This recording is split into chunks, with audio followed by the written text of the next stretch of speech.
university or whatever it is, what programs are in place for transportation, after school, and school placement programs for the children that are involved.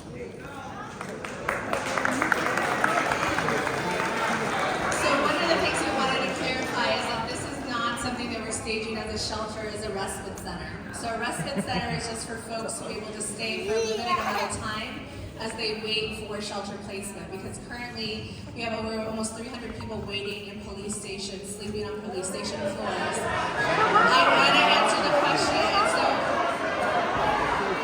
could you please let her answer the question? so I wanted to clarify that this is a respite center, and I think this Excuse me.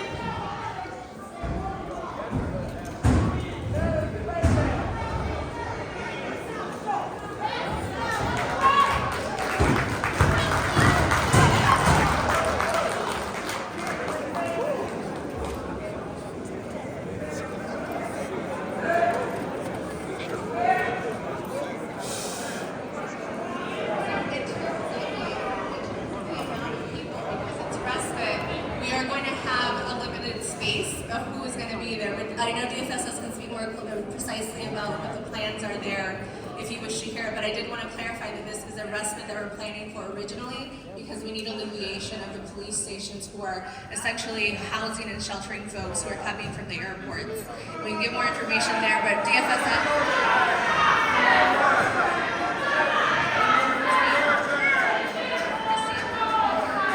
Please let us answer the question.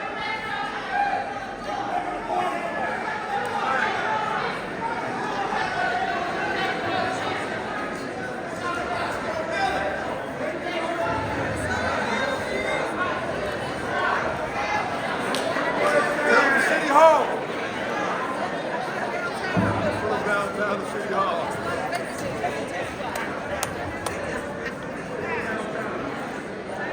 Good evening, everyone.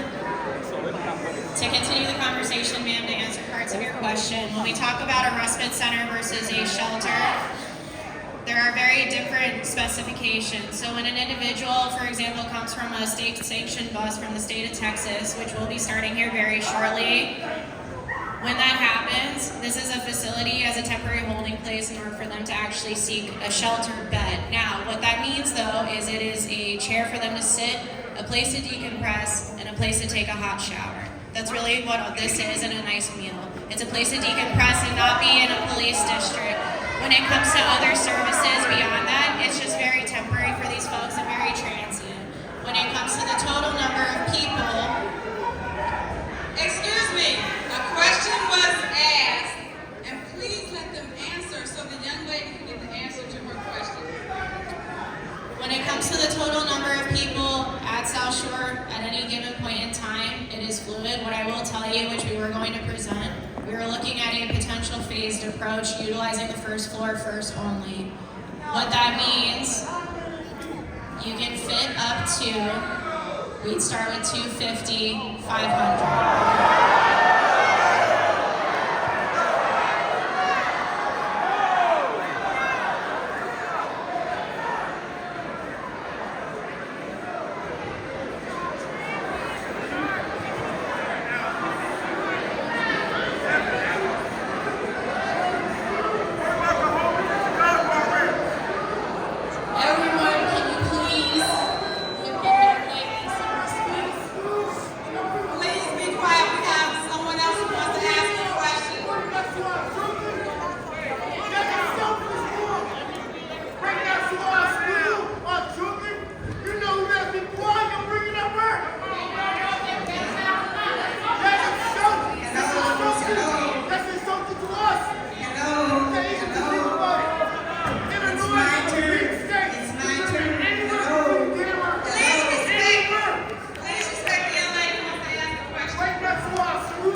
Please tell me, who is the they?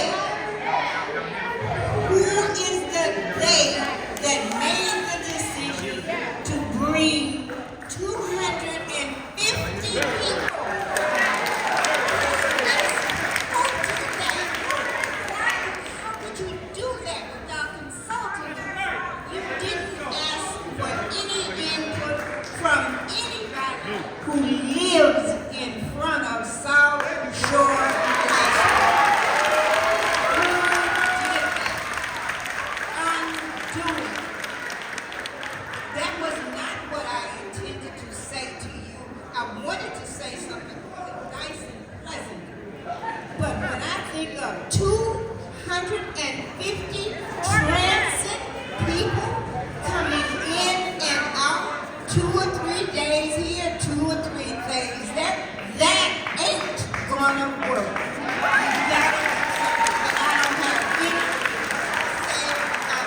You're doing this wrong. You're doing it wrong. 250 people? Give me a break. I don't know.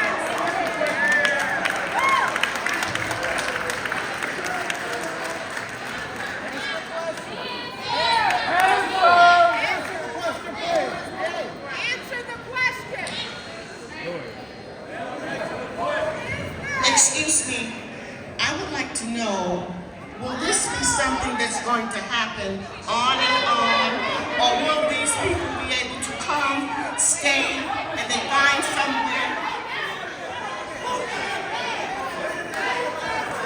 Quiet down and they want me to want to say the question was, who is the they that are making these decisions? You have city representatives here from a variety of offices, the mayor's office, the Department of Family Services, Office of Emergency Management. All of us are working together along with the engineers.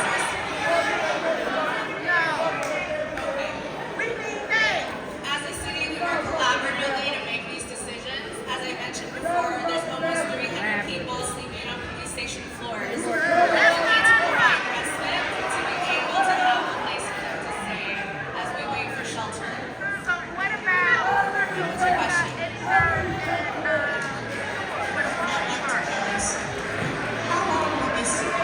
How long will this take? Will they be coming and going, or will they just be there for a while and then leave once you find housing for them? So what's going to happen with this? Don't let them in. The question was, how long are they staying? Is that the question? We can't hear you! Yeah, okay. Exactly. So the question is, how long are they staying? So again, this is the residents. I think we can speak a little bit to what that process is, because what it means is that they're here. As Kayla mentioned, they get a chair, a meal, a shower, so that they're waiting for shelter. But when they leave depends on when they can find shelter placement. There is a whole process to that I can't explain if you wish to know about it. But if not, we can move on to the next question because people are disrupted. Hello. So I live on the one of the blocks mentioned, very close to this. So I'd like for you guys to please just give me a little bit of respect. Let me ask these people a question and have them answer. Let me get the answers that we're looking for, please. Because to the panel, I recently bought in this neighborhood because I like the neighborhood, and I was so excited about the fact that the police training center was there, and now is that being removed? That's one of my questions. Also, what's going to be done about health care for these people? What are they going to do during the day when I'm at work? What's going to happen? Are there any concessions for those of us who might not have a water meter because they're going to be taking showers, using the toilet, running water? Is the bill going to go up? What's going to happen with trash? I am concerned with safety in the area. To my neighbors, I don't know who's going to answer this question, but please allow them to speak because, as I said, I live extremely close to this. I am so concerned about this. I have, for the last few days, seriously been considering selling my house.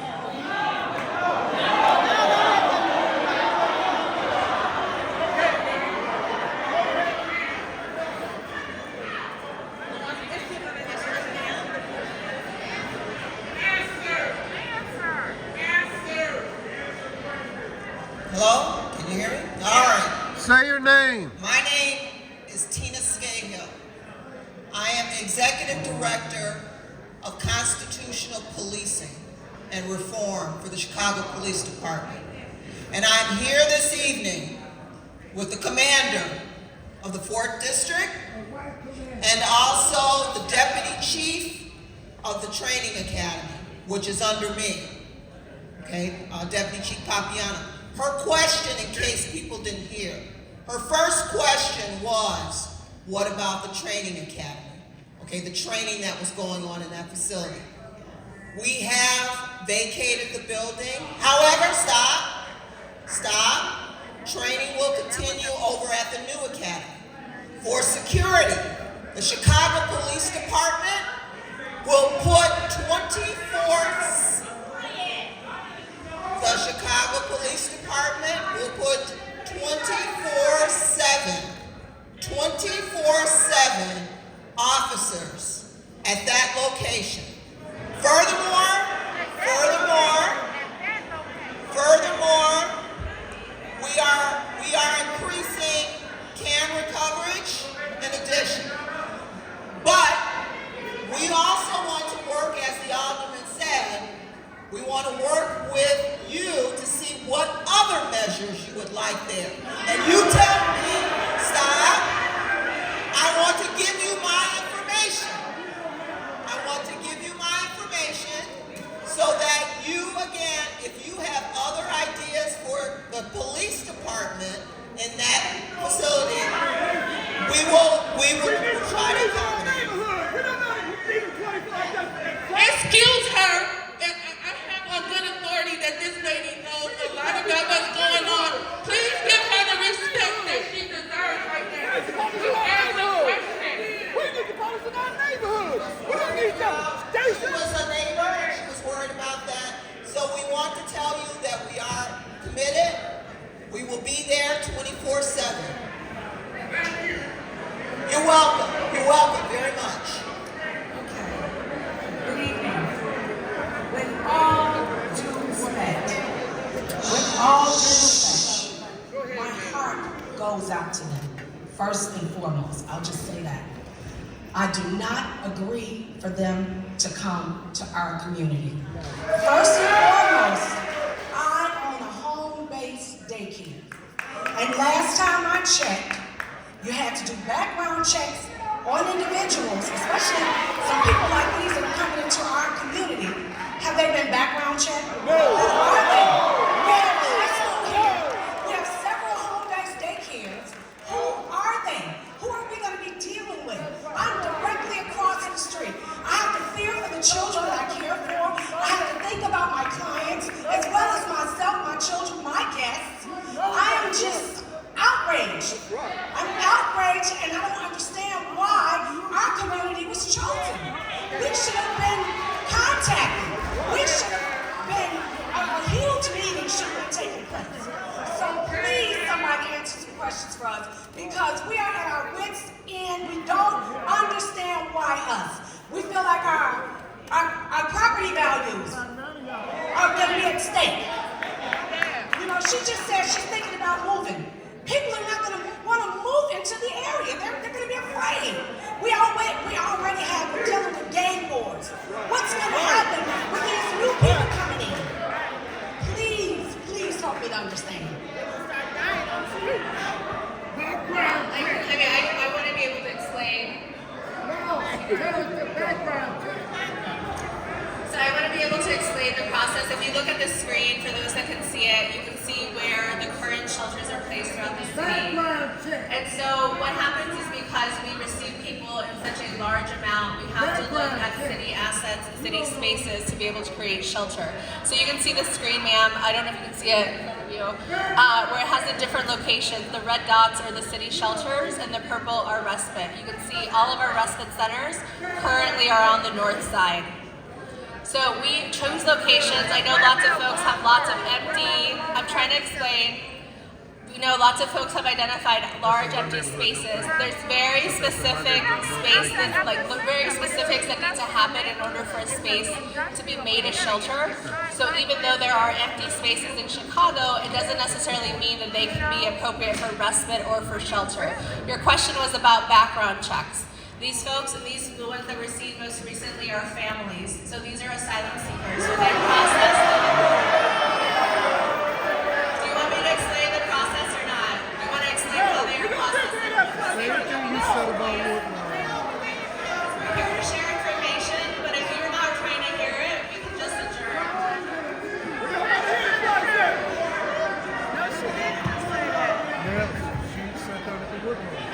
Another question. Okay, wait 1 second. I want to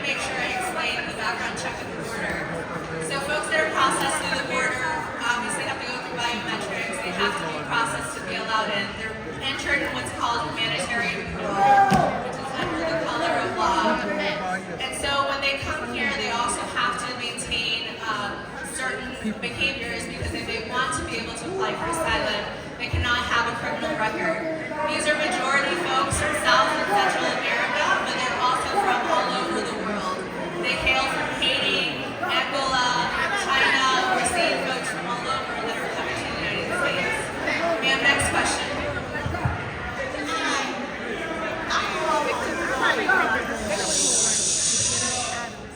I grew up on a black family. My father used to be Chicago policeman just like you for 30 years. I'm very proud of our block because in fact it has been listed as one of the nicest blocks to live on in Chicago. Now what is going on, and I don't hate anyone. I just want to feel safe. Yes. I work, I'm not going to say the name of it, for a place where we have a few migrants, well, it's more than a few. And I'm not trying to start a riot when I say this, but they fight. Yes. They are gangs. Yes. We have to, it's constant security. We've been hired. What is going to happen? What is what? I know you said you're bringing policemen 24/7. But the thing is that I mean, I'm just kind of like everybody else. Honestly, I'm a little afraid because I see what happens where I am, and some of the fights I've seen are vicious.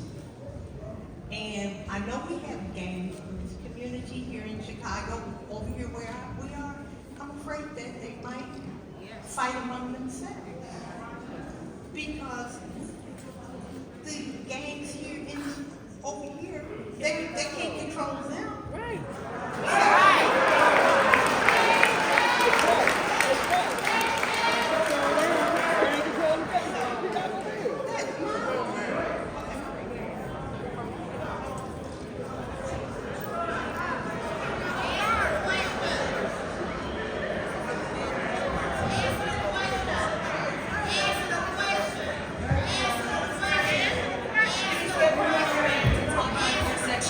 She will answer the question. Please give her a moment.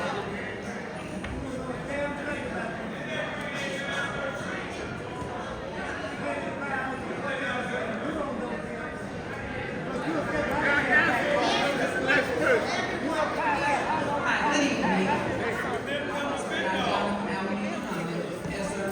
A lot of the comments are made about safety. I have anxiety about the safety or lack thereof on our block in our community. 6 homes were broken into on our block within a 2-week period in an afternoon during the summer. That's high. We only have homes on one side of the street. CAP meetings we attend, we get the lip service.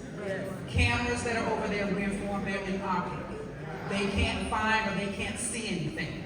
While the police were there, they promised to be good neighbors, not to park on our side of the street, and we pay to park. Every day, police cars park on the wrong side of the street, giving attitude, and these are the officers who are not in uniform. They are not, lights are not on, they're not coming on a call. They're just being very inconsiderate and bad neighbors. Now all of a sudden, we're gonna come up with 24 hours of surveillance of police presence. Seriously? 2 weeks ago, my mother and I were a young man walking down our street, pulled a gun on us. The police officer who was at the school said, "Oh, I'm not doing anything." Wow. Okay. You see the gun, so we run into school. She calls, I call, my mother calls, and said, "Well, we can't come out right now because we have higher crime going on." The anxiety that I have coming out of my door. Like she said, you said you guys have interviewed. What criteria? Yeah. Did you get feedback, whatever criteria that you are interviewing, allowing people to qualify to be in asylum, to seek asylum here? These are some real concerns. And where are these resources coming from? They're a very limited resources for people. So now all of a sudden you have deep pockets to people who don't pay taxes and who don't get me wrong. Please let her finish asking her questions. I understand helping people. Well, you start with self. You start with your own.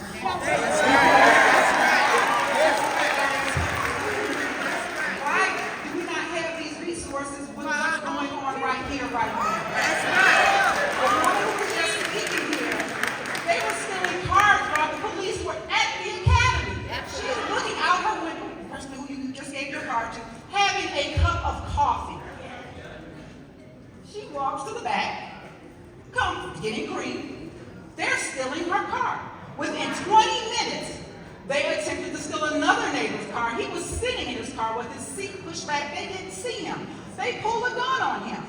The police come, they're interrogating the neighbor who was sitting in his car with ID. Nothing happened. My husband was walking our dog. The lot that's behind the school over here on 76, they were trying to steal the police cars. No one came out. Really?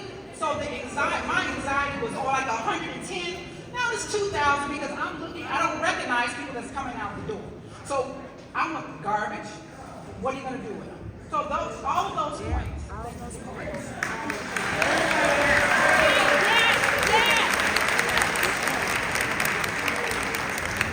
Greetings, my name is Patricia King. Dwayne, can you answer the question about the garbage? We're going to meet with the commander after the meeting to address her concerns. They're going to meet with them after the meeting to discuss the violence against women.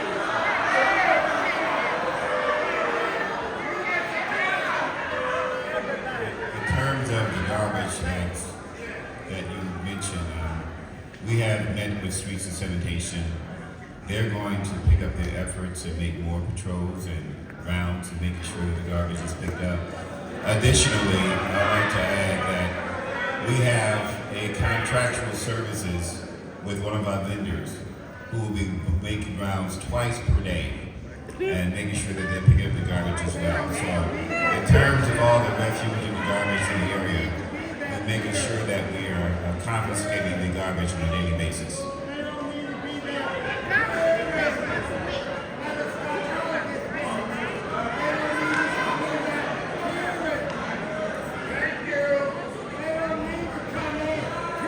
Can you hear me? Okay.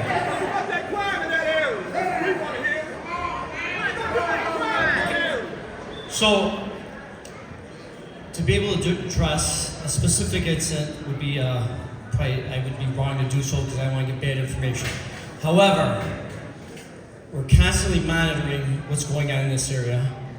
We are constantly putting more and more resources. We have CST teams, which are extra resources.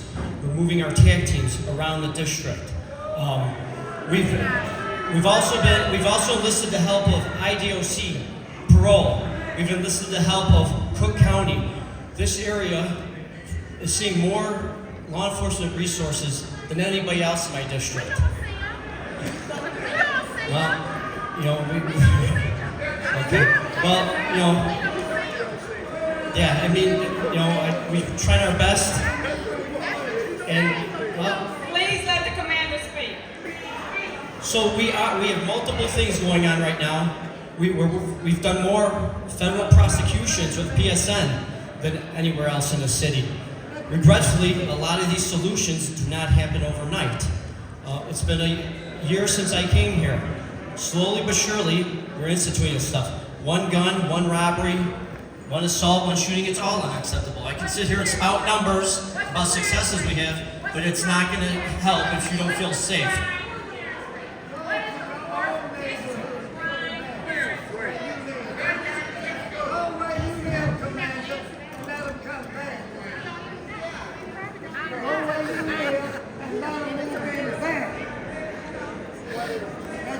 My name is Patricia King, and I was with my neighbor that just spoke when that happened with the young guy that was stalking our neighborhood.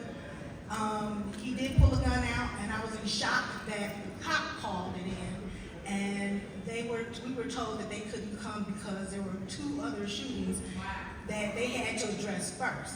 And this happened during a change of shifts, so you have extra cops on duty at the same time. So I don't understand why my life was felt in danger because of this kid that's roaming around our neighborhood threatening to shoot us. It was very scary, and as soon as I heard about the immigrants being put in a shelter here, my first thoughts were, is my family going to be safe? Am I going to be safe? When they do this, what is your plan when you move them in. For decades, the city of Chicago has depleted the South Shore community and redirected funds out of our community. So now we want to put the homeless, or not the homeless, but the immigrants in our community. And what's your plan to help situate them, get them situated while we remain safe in our neighborhood? You're not protecting us now, so why would I believe that we're going to be protected once these people are moved into our community? One of my friends asked the question, are they vaccinated? That's a real question as well.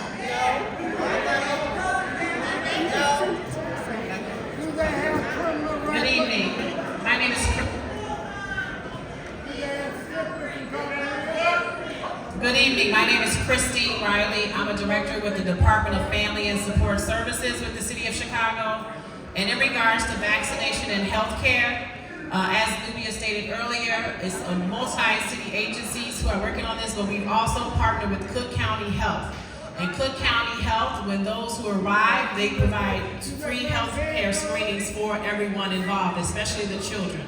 Because on the track to the United States, it could be up to 2 months, 3 months, and they may have to be looked at through for hospital care. So hospital care and vaccinations when needed are definitely provided. Nubia, can you talk about the vaccinations at the border that are provided as well?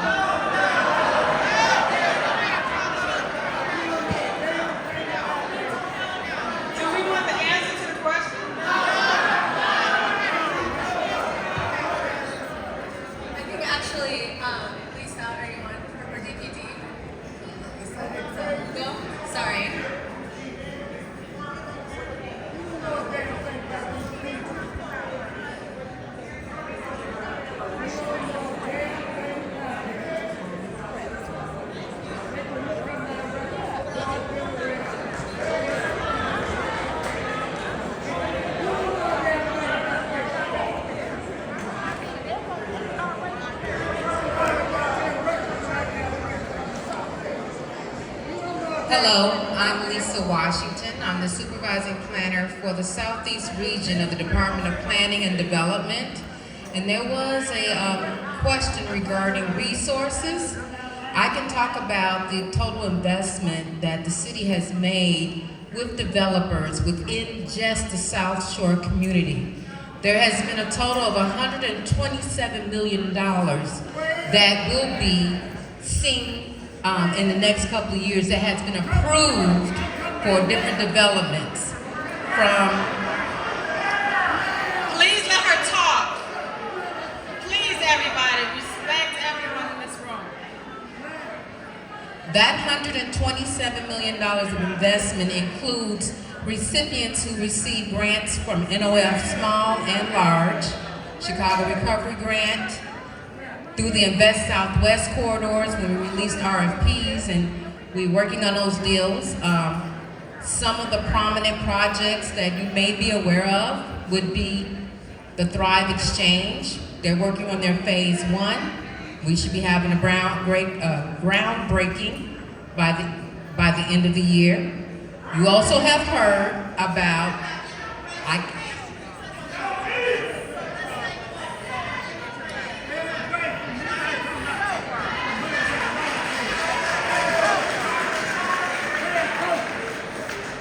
on another project that you may be aware of is the Regal Mile Studio, which is a $60 million. I'll give you the floor. I'm just trying to share with the community that there has been work, and many of you have been a part of those roundtables and discussions about development within the South Shore community. Everyone, please. I'm sorry. Hello, ladies and gentlemen, hello. I never heard an answer to the time limit that these families would be receiving. I also understand that $250, possibly $500 is only the start of a revolving door in our community. I also would like to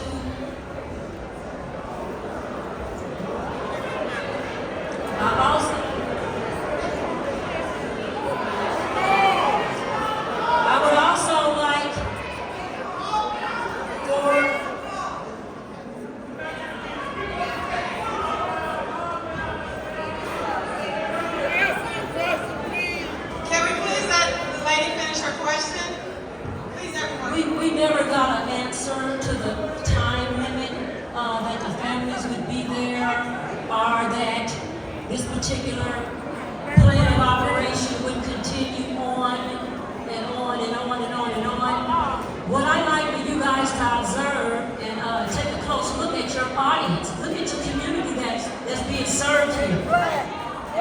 So with that being said, I think it would be very fair for every homeless immigrant that you bring in, that you scoop up one of the homeless individuals in our community. I think that would be fair. And that you also provide that bed, that shower, that meal, that house, that education, that Medicare,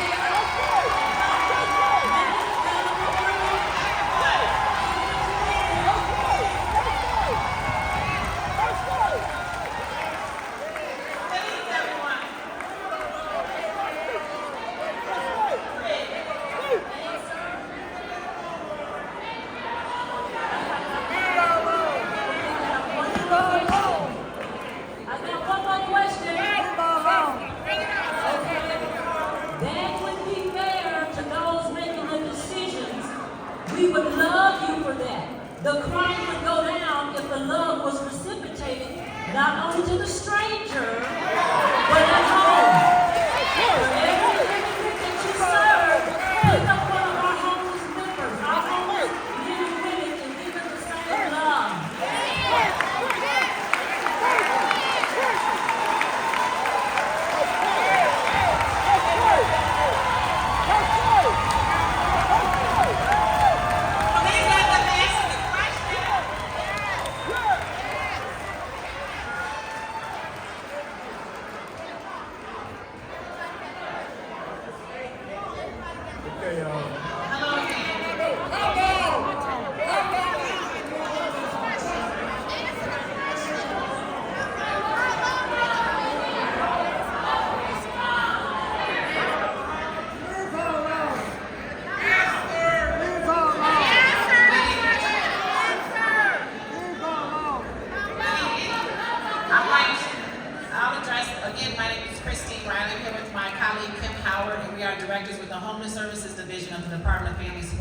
So I wanted to respond to your comment about homeless in your community. So, and again, I want to respect her because I want to give her the information that she's requesting. So again, our department funds the majority of the shelters in the city, as well as outreach programs and drop-in centers for the city of Chicago. Over the last 2 years, from 2020 to 2022, we invested $35 million in rapid rehousing, and we were able to house over 1,880 people. And that's not only from, this is,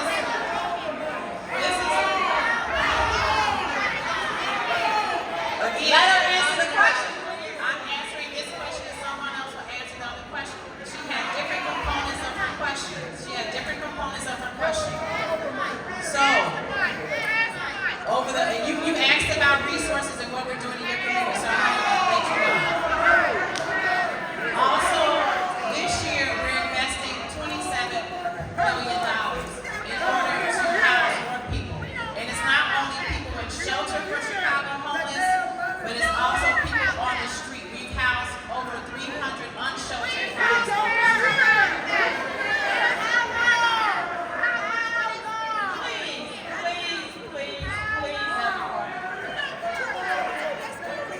Let us have a civil conversation, everyone. Please. Okay, good evening to the panel. Touching much what you said, man, I'm a developer. And I'm looking, I'm a developer. And a lot of times, jobs are put in different places. Now, I want to say this and be very clear. I don't want to make this a Latino, a brown, and a black situation, okay? Y'all in our community asking us to move to the side and allow other people to come in. Now, them same people are going to take the job that I didn't work them with the schools for, that I provide for my family for, I'm just saying in general how it works. I'm just saying how it works. And no time, like they said earlier, none of us was invited to this table when y'all decided to bring them here. See, first it was immigrants, but when Haitians came, it was refugees. Which one is it? The African American? I mean, it's just, I'm confused. Help me understand why this decision was made without the people that live here in the community making a decision. Very simple. Very simple. like to clarify, sir, with your comment. Thank you. And one of the things we wanted to clarify was the purpose of this call. The reason we had a presentation was to go over the situation, to explain why we were here, and to ask for guidance and feedback, much like we have with other places. Because there's often times that we've had communications with neighborhoods who have told us, we're concerned about this, and we're able to be responsive. We're concerned about, for example, Woodlawn wanted to get rid of the playground that they had because they thought it was unsafe and they didn't want people hanging around. And so we removed that playground equipment. So we're really hoping for that type of guidance and feedback from communities so that we can make this accessible. And I think I couldn't hear you very well, so I think you had a question about work? Yes. So twofold, I think. One, sometimes folks have questions about how they can get involved, how they can work on this. And so we know we have some workforce opportunities in places, and I think DFSS can speak more about our workforce development programs overall for folks that are interested in that for the community that's already here. And in terms of work for the new arrivals, that part becomes even more complicated because there are immigrants, and so they come here seeking for immigration relief. In order to be able to obtain work authorization, I'm trying to explain this to this gentleman.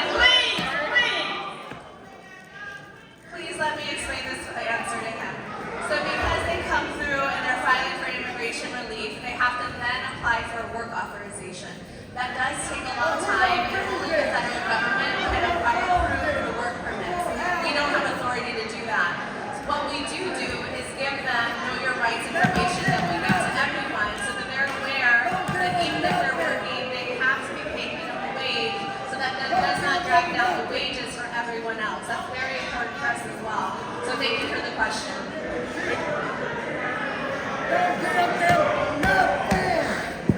Hello to the panel and to all of the residents present this evening. My name is Rosie N. Wayne. I represent the 74th and Merrill Block Club, just about 2 blocks away. My comments are in no way, I am going to read because there are too many emotional things that will come out. My comments are in no way about the asylum seekers, rather directly addressed to the Honorable Mayor Lightfoot and city officials at this table, inclusive of all the persons in charge of making a recommendation to once again use a forgotten South Side committee. Why do I reference it as a forgotten South Side community? Because we do not hear from city officials until election time. This is insulting at its best.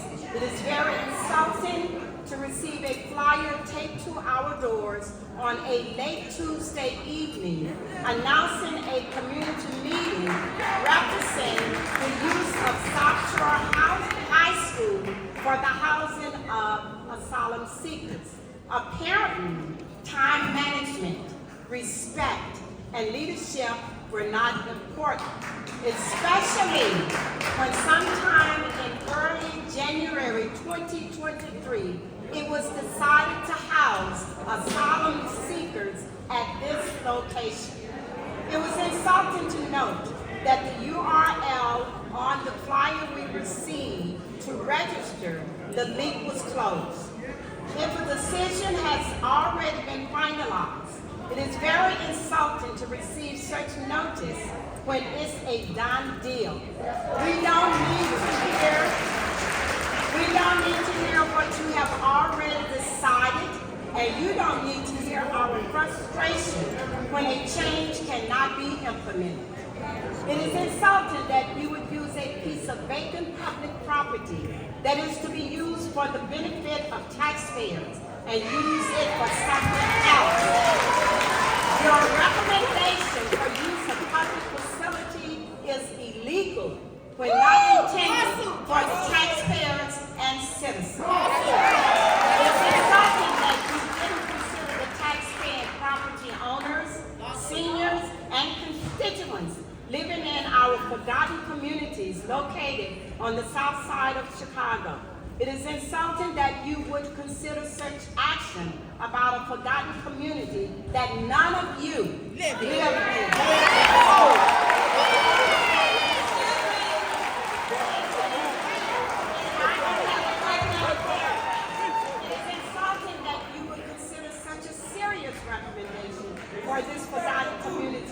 when we can't get requested assistance from city officials. It is insulting that initially said property used by the police department until their new facility was completed was to house programs for the youth in this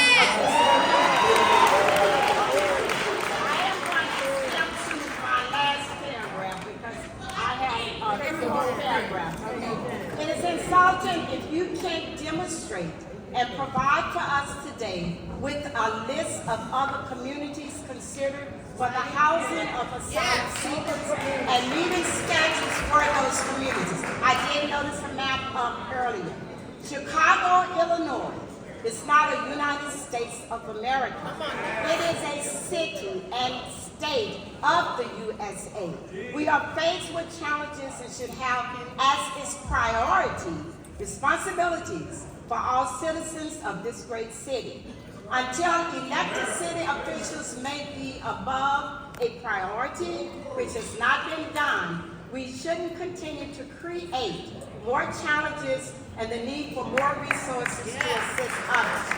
The city has spent $817 million so far caring for and providing services to migrants at an average cost of $380 per household per day, according to the city budget director. This is his quote.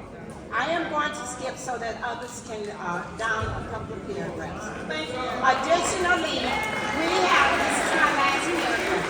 Additionally, we have no confidence in the leadership of those city officials sitting at this table.